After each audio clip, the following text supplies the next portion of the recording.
Crypto उत्पाद और NFTs अनियमित हैं और अत्यधिक जोखिम भरे हो सकते हैं। ये संभव है कि इस तरह के लेनदेन से हुए किसी भी नुकसान के लिए नियामक सहारा प्राप्त ना हो।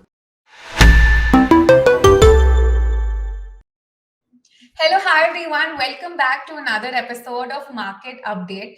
इस हफ्ते हम हैं टेक्नो क्रेजी के साथ, जिसको आप अदनान के नाम से भी जानते हैं। So today we are going to discuss everything that's happening in the market. हम टीए करेंगे बिटकॉइन का, इथेरियम का, और ये समझेंगे कि क्या इकोनॉमिक फैक्टर्स हैं, मैक्रो इकोनॉमिक फैक्टर्स जो अफेक्ट कर सकते हैं मार्केट को। So let's get started. Hi Adnan, how are you? I'm fine, Ria. And how are you? All good, all good. Market कैसा चल रहा है, आप ये बताइए। मार्केट में आप लोग जैसे कि जानते होंगे, रिसेंटली एक काफ़ी अच्छा मूव हमें देखने को मिला है, जहाँ पे काफ़ी लोगों ने शायद प्रॉफिट भी बनाया हो एंड कुछ लोगों ने हो सकता है लॉस भी करो। बट ऑल ओवर जो मार्केट के सेंटिमेंट्स हैं, वो पिछले कुछ टाइम से काफ़ी पॉजिटिव हमें देखने को मिले हैं, जहाँ पे कुछ न्यूज़ हमें काफ़ी पॉजिटिव मेजरली देखने को मिली हैं। जैसे कि रिसेंटली ब्लैक रॉक की न्यूज़ आई थी, आपने देखा था कि ब्लैक रॉक ने किस तरीके से ईटीएफ फाइल करा है एंड उसके बाद मार्केट के अंदर जो बुलिश मूव आया है, मार्केट ने $31,000 को हिट करा है, which is very good. And जो पंप आया था वो काफ़ी सस्टेनेबल था। अगर आप क्योंकि वॉल्यूम देखोगे तो काफ़ी हाई थी एंड आपको पता ही है बाकी चीज़ें कि मार्केट के अंदर एक नई जो एक बोलते हैं ना बुल रन की शुरुआत होने वाली है, वो चीज़ काफ़ी लोगों के अंदर देखने को मिल रही है। एक पॉजिटिव एटीट्यूड है। ग्रेट। राइट। तो चलिए देखते हैं इस पॉजिटिव एटीट्यूड का टेक्निकल एनालिसिस पर और चार्ट्स पे कैसा इफेक्ट है। So okay. या सो स्टार्ट हम यहाँ पे करेंगे बिटकॉइन के एक वीकली चार्ट से। हम लॉन्गर टाइम फ्रेम बेसिकली लेके चलते हैं। टेक्निकली जब हम देखते हैं तो सबसे पहले हम लॉन्गर टाइम फ्रेम देखते हैं, ताकि एक बड़ी पिक्चर जो है वो बेसिकली हमें एक देखने को मिल जाए कि आने वाले टाइम में क्या हो सकता है। सबसे पहले हम यहाँ पे बिटकॉइन के वीकली चार्ट के ऊपर आते हैं, देन डोमिनेंस के ऊपर भी जाएंगे। अगर आप वीकली चार्ट को ध्यान से देखोगे, लास्ट टाइम जब बेसिकली हम बियर मार्केट के अंदर एंटर करे थे, वो आप देख सकते हो यहाँ पे लगभग 30 मई 2022 का टाइम था एंड एक लेवल था यहाँ पे विच इज $31,000 एंड वो ब्रेकआउट जैसे यहाँ पे ब्रेकडाउन हुआ था नीचे की साइड, उसके बाद से हम लगातार उस लेवल को यहाँ पे एक रेजिस्टेंस की तरह फेस कर रहे थे। मतलब उस लेवल को क्रॉस ही नहीं कर पाए थे। अगर आप ध्यान से देखोगे, उससे पहले भी प्राइस ने 2 बार ट्राई करा है, बट प्राइस उसको क्रॉस नहीं कर पाया है। अगेन हम थर्ड टाइम उसी लेवल पे, सेम लेवल पे आ चुके हैं वीकली चार्ट के अंदर, विच इज $31,400 अराउंड। एंड अभी तक हमने वीकली क्लोजिंग इसके ऊपर नहीं करी है। आई थिंक जब तक हम इसके नीचे हैं तब तक हम बियर मार्केट के अंदर हैं। बट जैसे ही वीकली क्लोजिंग इसके ऊपर होगी, तो मार्केट के जो टोटल सेंटिमेंट्स है, जो लॉन्गर टाइम फ्रेम के सेंटिमेंट्स है बेसिकली, वो टोटली यहाँ से चेंज हो जाएंगे एंड वहां से शायद हम एक नेक्स्ट बुल रन भी देख सकते हैं। इवन हाल्विंग भी काफी क्लोज है हमारे। काफी फैक्टर मिल रहे हैं साथ में, जो कि ये दिखा रहे हैं कि अगर ये ब्रेकआउट ऊपर की साइड आया, जो कि है एरिया है $31,400 का, इसके ऊपर वीकली कैंडल क्लोजिंग हुई, यहाँ से एक बुल रन इनिशिएट हो सकता है। Okay, that's interesting. अच्छा, और एक बार हम इथेरियम के बारे में भी देख लेते हैं। इथेरियम का कैसा चल रहा है मार्केट में analysis? Ethereum, as you know कि बिटकॉइन को काफी अच्छे से फॉलो करता है। अगर हम इथेरियम के लॉन्गर टाइम फ्रेम के ऊपर जाएंगे, वही चार्ट इथेरियम का जो हमने बिटकॉइन के अंदर देखा, वही चीज देखने को मिलेगी ऑल ओवर। बट अगर हम शॉर्टर टाइम फ्रेम के अंदर इथेरियम को देखें करंटली, अभी सिनेरियो क्या है शॉर्टर टाइम फ्रेम के अंदर, यहाँ पे देख सकते हो आप एक रेंज के अंदर बेसिकली इथेरियम घूम रहा है, जिसको हम बुल फ्लैग पैटर्न भी बोल सकते हैं। ये बेसिकली होता क्या है, जब भी कोई बड़ा पंप मार्केट के अंदर आता है तो मार्केट कंसोलिडेट करता है, प्रिपेयर करता है बड़े मूव्स के लिए। वही चीज हमें इथेरियम के अंदर देखने को यहाँ पे मिल रही है, जो कि $1,849.46, जो कि एक सपोर्ट की तरह एक्ट कर रहा है, एंड $1,931.83, जो कि एक रेजिस्टेंस की तरह एक्ट इस समय पे कर रहा है। आई थिंक ये कंसोलिडेशन फेज जल्दी ही खत्म यहाँ पे होगा एंड जिस साइड भी ये ब्रेकआउट या ब्रेकडाउन होता है, वो एक बड़ा मूव यहाँ से देके जाएगा। अगर अपसाइड की हम बात करें, अपसाइड ब्रेकआउट ये करता है, जो मूवमेंट होगा वो इतना बड़ा हो सकता है कि यहाँ पे $21,000 भी हम हिट कर सकते हैं, इवन उससे ऊपर भी यहाँ पे जा सकते हैं। काफी बड़े मूवमेंट के लिए यहाँ तैयारी चल रही है all over, and I think वो बिटकॉइन, इथेरियम एंड पूरी क्रिप्टो मार्केट के अंदर हमें साथ में देखने को मिलने वाला है। स्पेशली अगर आप बिटकॉइन की बात करें, तो बिटकॉइन के डोमिनेंस को भी अगर आप देखोगे इस समय पे, डोमिनेंस यहाँ पे लास्ट टाइम जो 51.81 इस समय पे चल रहा है, एंड लास्ट टाइम ये जो हुआ था वो 2021 के अंदर हुआ था। एंड जब डोमिनेंस ज्यादा बढ़ता है, आई थिंक ये ज्यादातर अगर आप देखोगे, अगर आप हिस्ट्री देखोगे, तो आपको देखने को मिलेगा ये ज्यादातर हाल्विंग के आसपास बढ़ता है। एंड जब हाल्विंग के टाइम डोमिनेंस बढ़ता है, तो बिटकॉइन उस टाइम पे अपना नया ऑल टाइम हाई बनाता है। ज्यादातर हाल्विंग के बाद ये चीज होती है। सो वो चीज हमें देखने को यहाँ पे मिल रही है। बिटकॉइन ऑलरेडी तैयार है, डोमिनेंस ऑलरेडी तैयार है, डोमिनेंस ऑलरेडी ब्रेकआउट यहाँ पे कर चुका है, डोमिनेंस पंप करना स्टार्ट कर चुका है। एंड शायद ये बिटकॉइन की पूरी प्रिपरेशन है इस समय बुल रन के लिए, अगर ब्रेकआउट ये सक्सेसफुल होता है तो। इंटरेस्टिंग। तो मतलब आपके हिसाब से काफी पॉजिटिव सेंटिमेंट है आने वाले कुछ राइट, हफ्तों में। आने वाले कुछ हफ्तों में काफी पॉजिटिव सेंटिमेंट्स हैं। एंड आई थिंक अगर ये ईटीएफ फाइलिंग जो हुई है, ये ही एक रीजन बन सकता है बिटकॉइन के बुल रन इनिशिएट होने का, क्योंकि कोई ना कोई बड़ा न्यूज, कोई ना कोई ऐसा बड़ा इवेंट चाहिए होता है हमेशा जो इनिशिएट करे बेसिकली बुल रैली को। रिसेंटली हमने देखा कि ब्लैक रॉक ने ईटीएफ की फाइलिंग करी थी, देन उसके बाद यहाँ पे एक बहुत बड़ा फर्म है विजडम थी, उन्होंने भी ईटीएफ के लिए फाइल करा बिटकॉइन के। देन रिसेंटली कल एक न्यूज आई है कि फेडिलिटी, जो कि एक और बहुत बड़ी फर्म है, आप एसेट देखो कितने इनके पास हैं, 9 ट्रिलियन से ज्यादा का एसेट मैनेज बेसिकली यहाँ पे कर रहा है ब्लैक रॉक। फिर फेडिलिटी के बाद भी बहुत बड़ा अमाउंट में एसेट है। तो ये लोग अगर ईटीएफ की फाइलिंग करते हैं तो वहां से कहीं ना कहीं बहुत पॉजिटिव सेंटिमेंट हमें देखने को मिल सकते हैं all over the crypto market के अंदर। एंड जो बड़े इन्वेस्टर्स हैं वो भी यहाँ पे एक पार्ट बन सकते हैं क्रिप्टो इंडस्ट्री का। Got it, interesting. ईटीएफ की काफी बात चली, आप एक बार आसान भाषा में ईटीएफ बताएंगे क्या होता है एग्जैक्टली?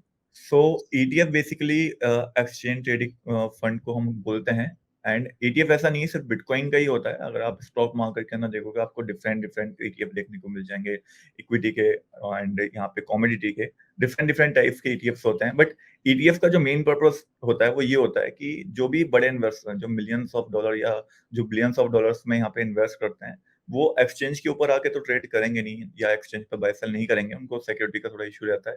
ना ही वो वॉलेट्स का यूज करते हैं, क्योंकि उनको लगता है कि अगर वॉलेट्स की कहीं खो गई तो उनका फंड सारा बेसिकली लॉस हो जाएगा, तो उनको एक सिक्योरिटी की प्रॉब्लम रहती है। बट ईटीएफ के अंदर क्या होगा, अगर बेसिकली ये ईटीएफ एसईसी अप्रूव करता है तो कहीं ना कहीं उनको सिक्योरिटी इशू जो है वो थोड़ा सॉल्व होते रहेंगे, एंड उनको एक क्रिप्टो एक्सचेंज की जरूरत नहीं पड़ेगी बेसिकली बिटकॉइन के अंदर इन्वेस्ट करने के लिए। तो वो डायरेक्टली वो जो उनका स्टॉक एक्सचेंज होगा वहीं से बिल्कुल कम रिस्क के साथ इन्वेस्ट कर सकते हैं। एंड उनके लिए काफी इजी हो जाता है इन्वेस्ट करना, उनका जो ट्रस्ट है वो क्रिप्टो एक्सचेंजेस के ऊपर इतना ज्यादा नहीं है जितना वो बेसिकली स्टॉक एक्सचेंजेस के ऊपर करते हैं।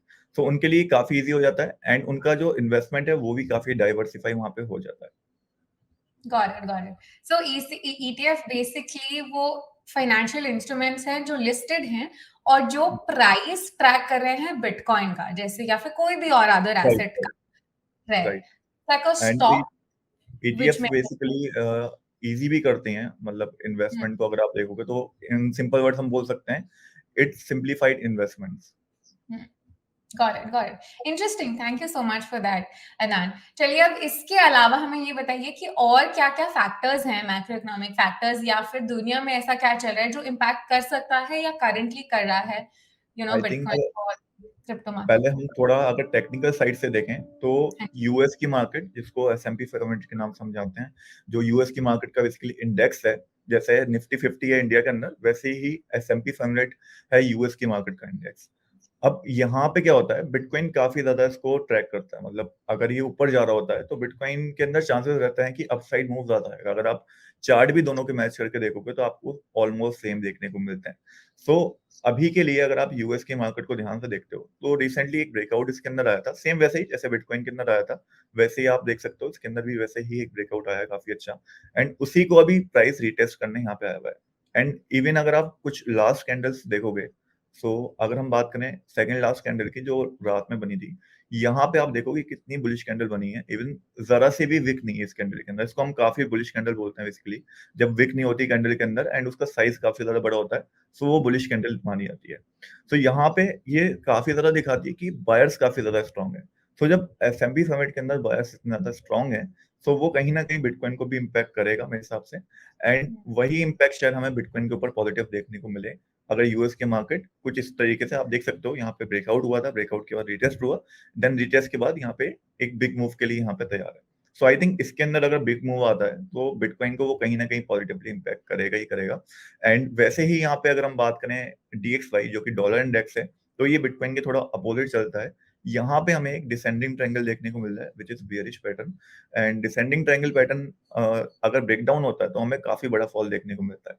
सो अभी के लिए अगर आप डिसेंडिंग ट्रायंगल को देखोगे, सो ये ब्रेक डाउन नहीं हुआ है, बट हायर चांसेस कि अगर यहाँ पे कुछ इस तरीका ब्रेक डाउन आता है एंड यूएस की मार्केट कुछ इस तरीके से पंप करती है, सो बिटकॉइन के लिए वो बहुत पॉजिटिव रहेगा एंड बिटकॉइन कैन हिट $34,000। हाँ, एक चीज और बोलना चाहूंगा कि $34,000 जो एरिया है वो मैं क्यों दे रहा हूँ वो भी आपको रीजन बताता हूँ। तो करंटली अगर हम बिटकॉइन के शॉर्टर टाइम फ्रेम के अंदर आके देखें, बिटकॉइन के 4 आवर चार्ट को देखें, तो यहाँ पे आप देख सकते हो एक प्रिपेयर कर रहा है बेसिकली मूव के लिए बिटकॉइन, जहाँ पे $31,400 का एक इंपॉर्टेंट रेजिस्टेंस समय पे है बिटकॉइन के लिए करंटली 4 आवर चार्ट के हिसाब से, जो कि अगर ऊपर की साइड ब्रेकआउट होता है, सो नेक्स्ट रेजिस्टेंस यहाँ पे हम $34,000 को लेके चल रहे हैं।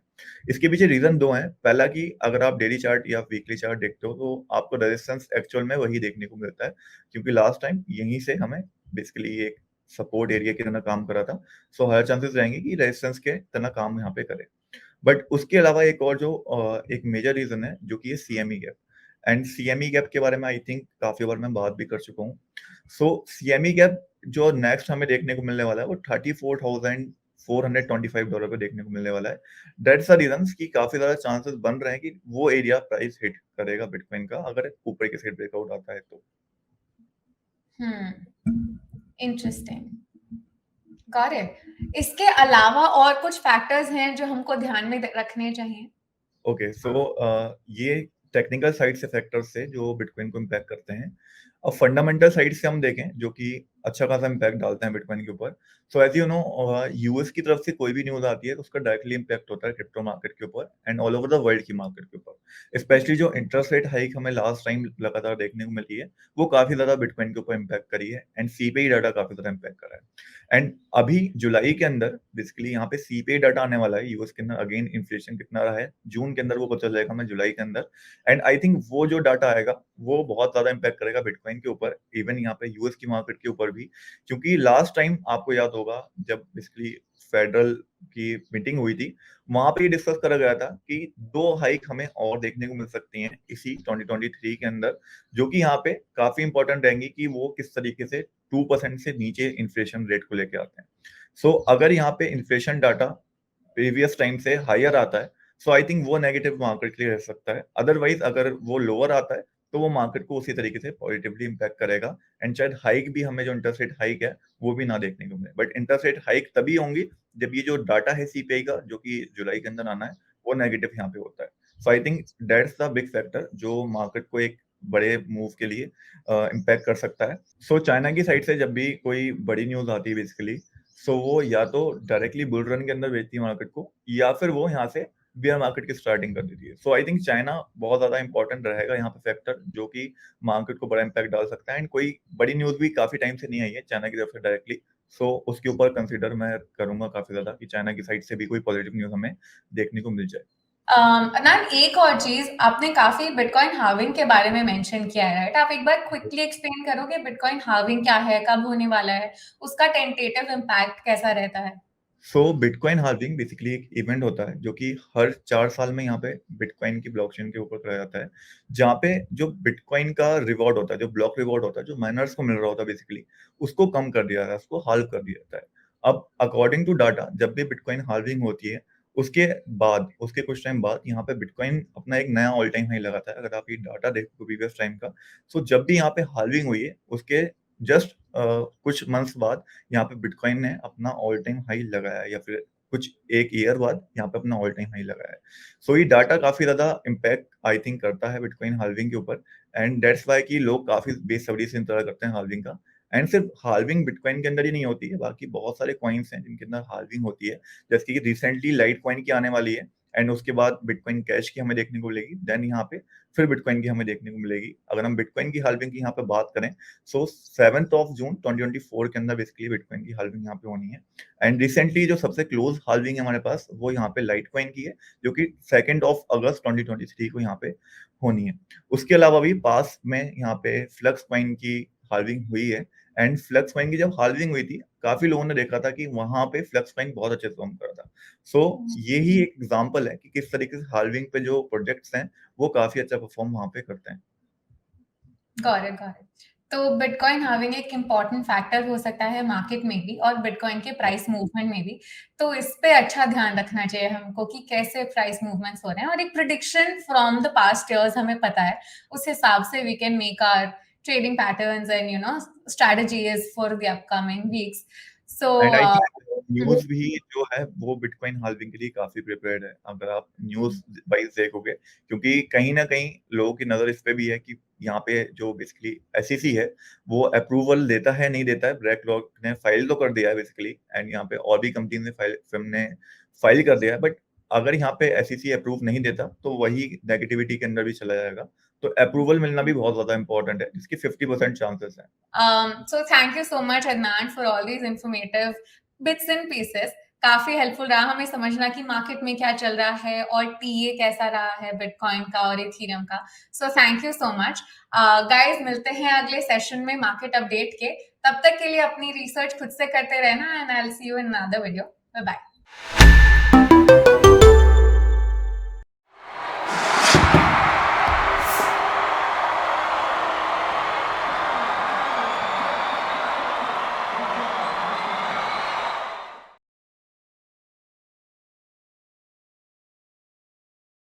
क्रिप्टो उत्पाद और एनएफटीज अनियमित हैं और अत्यधिक जोखिम भरे हो सकते हैं। ये संभव है कि इस तरह के लेनदेन से हुए किसी भी नुकसान के लिए नियामक सहारा प्राप्त ना हो।